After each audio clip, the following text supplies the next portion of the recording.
Bekas pemimpin UMNO yang dipecat Airi Jamaluddin mendakwa Bersatu ketika menjadi kerajaan menolak peruntukan dalam draft asal rang undang-undang anti lompat yang menyebabkan parti itu kini berdepan dengan masalah. Dakwa bekas Menteri Kesihatan itu, pemimpin Bersatu bertegas menolak klausul yang memerlukan ahli parlimen mengosongkan kerusi mereka jika mereka bertentangan dengan prinsip dan pendirian ketua whip parti mereka di Dewan Rakyat. Menurut draft asal seseorang ahli parlimen itu, dianggap bahawa telah melanggar undang-undang dan kena kosongkan kerusi mereka. Tahu tak ironi dia, bila dibawa ke jemaah menteri untuk dibincang draft ini, antara yang paling lantang menentang draft ini adalah ahli-ahli parlimen daripada Bersatu. Ahli-ahli adalah menteri-menteri daripada Bersatu. Menteri-menteri daripada Bersatu, daripada PN sekarang. Atas alasan mereka tak nak bagi kuasa terlalu besar kepada parti, kata Airi pada episod terbaru rancangan Keluar Sekejap.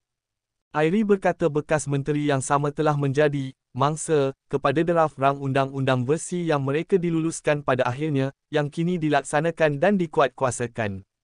That is Israel irony of life. Kita pujilah Menteri Undang-Undang ketika itu, Tan Sri Wan Junaidi, Tuanku Jaafar, kerana mempunyai pandangan jauh tutup lompong ini. Tapi lompong ini tertinggal besar dia punya lubang dan tak ada apa yang PN boleh buat. Sebab sekarang ini ahli-ahli parlimen ini akan jadi ahli parlimen zombie. Maknanya dia Bersatu tak boleh pecat dia tak boleh masuk ke PN. Dia cuma hidup macam itulah, hidup, zombie, dan dia akan dapat peruntukan. Itu saja, kata Airi lagi. Bersatu kemarin menggesa Akta Anti Lompat Parti dikaji semula berikutan 4 ahli parlimennya mengumumkan sokongan mereka kepada Perdana Menteri Anwar Ibrahim. Presidennya, Muhyiddin Yassin berkata, undang-undang itu perlu dikaji semula kerana ia mempunyai beberapa kelemahan. 4 ahli parlimen Bersatu yang menyokong Perdana Menteri Anwar Ibrahim ialah Muhammad Azizi Abu Naim, Gua Musang, Iskandar Zulkarnain Abdul Khalid, Kuala Kangsar, Suhaili Abdul Rahman, Labuan, dan Zahari Kecik, Jeli, menyuarakan sokongan kepada Anwar tetapi pada masa sama kekal dalam parti itu. Bagaimanapun, Akta Anti Lompat Parti tidak mempunyai peruntukan untuk menangani tindakan sedemikian. Undang-undang itu hanya mempunyai ketetapan mengenai ahli parlimen atau adun yang keluar parti mereka untuk menyertai parti lain. Iskandar dan Suhaili masing-masing telah digantung daripada Bersatu selama 4 tahun dan 6 tahun oleh Lembaga Disiplin Parti. Perkara 49A Perlembagaan Persekutuan merupakan pindaan baru yang digubal untuk menghalang ahli parlimen daripada bertukar parti. Ia tidak menghalang seseorang ahli parlimen daripada mengundi bertentangan dengan arahan partinya sendiri. Peruntukan tersebut digubal dalam 2 bahagian. Perkara 49A-1 dan Perkara 49A-2. Fasal 1 Perkara 49A memperuntukkan bahawa seseorang ahli Dewan Rakyat hendaklah berhenti menjadi ahli Dewan Rakyat itu dan kerusinya hendaklah menjadi kosong jika ahli parlimen tersebut A. Setelah dipilih ke Dewan Rakyat sebagai anggota suatu parti politik, dia melepaskan keanggotaan sebagai, atau tidak lagi menjadi anggota parti politik itu, atau B. Setelah dipilih ke Dewan Rakyat bukan sebagai anggota sebuah parti politik, iaitu calon bebas, dia menyertai parti politik sebagai ahli.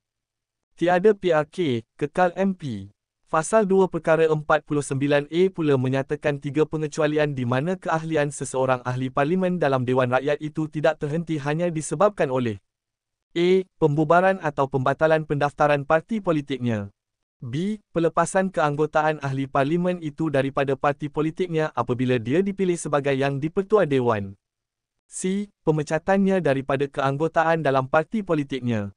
Sementara itu, Airi berkata undang-undang itu tidak meliputi alasan di sebalik penyingkiran seseorang ahli parlimen, tetapi hanya jika parti memecat mereka. Saya percaya dan yakin mungkin Perdana Menteri ada penasihat undang-undang yang hebat yang kata, Datuk Seri, ini adalah loophole yang terbaik yang kita boleh guna tanpa kita cetuskan pilihan raya kecil. Sebab kalau trigger by-election di kawasan macam Jeli dengan Gua Musang ni memang confirm lah, ahli parlimen ini akan KO lah kepada Ban PH ni. Jadi, dia tak nak cetuskan pilihan raya kecil, dia nak juga mereka ni kekal sebagai YB, katanya. Menurut Airi lagi, walaupun Bersatu mahu membuat percaturan politik dengan memecat 4 ahli parlimen itu namun mereka tetap akan kekal sebagai ahli parlimen. Malah lebih mudah untuk mereka jadi ahli PKR ataupun mana-mana parti PH, jelasnya. Muhyiddin berkata Bersatu telah mengumpul bukti berhubung dakwaan rasuah dan ugutan di sebalik keputusan ahli parlimen parti itu menyuarakan sokongan kepada Anwar.